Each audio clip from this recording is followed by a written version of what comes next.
বিকেল হতে না হতেই আমরা দুই মানুষে বেরিয়ে পড়েছি ঘুরতে, তাও আবার বাইকে করে। চলে এলাম চন্দননগর স্ট্যান্ডে। দেখতেই পেলে চার্চ আছে ওখানে একটা। এখানে কত দোকান, বিশেষত খাবার দোকানই বেশি।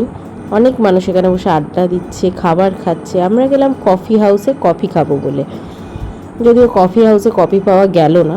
তারপর পাশে একটি দোকান থেকে আমরা দুজনে 2 কাপ কফি খেলাম। কফি না, এটা চা। চা খেলাম। তারপর দেখতে পাচ্ছ কত ফুচকার দোকান সারি দিয়ে, ফুচকার দোকান, আইসক্রিমের দোকান। দেখে খেতে খুব ইচ্ছা হচ্ছিল, বাট খাইনি। আজকে আমাদের প্ল্যানিংটা একটু অন্য ছিল, তাই আমরা একটুখানি চন্দননগর স্ট্যান্ডে ঘুরে একটু গঙ্গার ধারে ভাবলাম যদি একটু ঠান্ডা ঠান্ডা হাওয়া দেয়, যদিও একটুও হাওয়া দিচ্ছিল না, প্রচণ্ড গরম করছিল। অনেক মানুষ এখানে বসে থাকে, রোজই হয়তো আসে, আমি জানি না। আজকে আমি দেখলাম অনেক মানুষের ভিড় জমেছে, যদিও এটা ছুটির দিন ছিল। তারপর আমরা বেরিয়ে পড়লাম কাঁচরাপাড়া যাব বলে। দেখতে পাচ্ছ কি সুন্দর লাগছে না লাইটগুলো?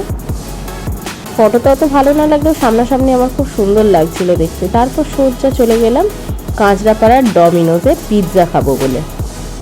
যখন গেছিলাম তখন অনেক ভিড় ছিল, বসার জায়গা পাইনি। এখন অনেকটা খালি হয়েছে। তারপর বসেছি, অর্ডার দিয়েছি দুজনের 2টো পিৎজা।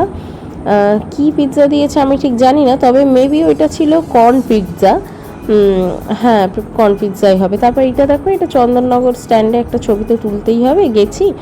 তারপর ডমিনোজেও একটা ছবি তুলতে হবে, সব কিছুই প্রমাণ হিসেবে রাখতে হবে। তারপর দুজনে 2টো পিৎজা নিয়ে ডিনার হয়ে গেল আমাদের। পিৎজাগুলো অপূর্ব খেতে ছিল।